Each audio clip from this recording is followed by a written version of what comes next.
Yeah, I mean it's pretty exciting.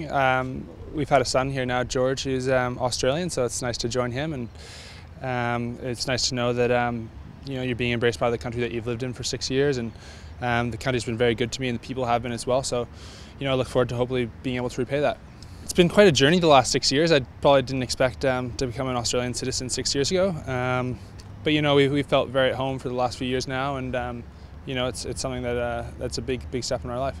There were a couple of difficult ones actually, a couple that were quite surprising. I was really amazed that I think something like over 30% of the population is born overseas. So that's something that I think a lot of people don't know. So 3 in 10 people were born overseas, and that's a big number when you're considering the population's around 22 million. So I do actually. I guess I started slowly in the UK on Marmite, and Vegemite's actually a bit easier than Marmite, so it's been quite easy.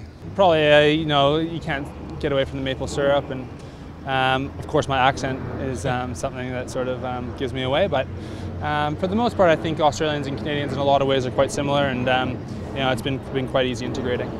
Yeah, going really well. I mean, it's always nice this time of year. There's not the pressure of the games.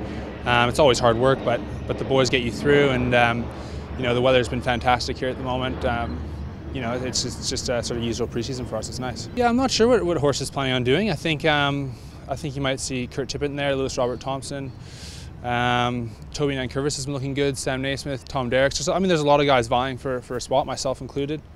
And you don't know how the rule changes are going to affect selection as well, so it's sort of a wait and see. I certainly hope so. I mean, you see Paddy Mitchell here, he's doing really well, obviously from the US, and I think it's opened maybe AFL recruiters' eyes to looking overseas. It's a great game, so I think the more people that get exposed to it, the better. I think the same thing we try to do every year is to try and get our structures in place, use it as a really good opportunity to get some practice into the legs, and then blood probably some young guys. So it's a nice time of year. Again, it's sort of whether we win or lose, we go out to try and win every game. Of course, that goes without saying, but it's more about getting the structures correct and giving people some opportunity. Yeah, it's our second year up there. It's a great place. It's a good opportunity to go up there and work not on just skills, but also team bonding. It's also a good opportunity to pot the coaches with paintballs. So that's something I'm looking forward to. Yeah, really well. He's integrated really well. I think it's similar to what you find when most guys come to the club.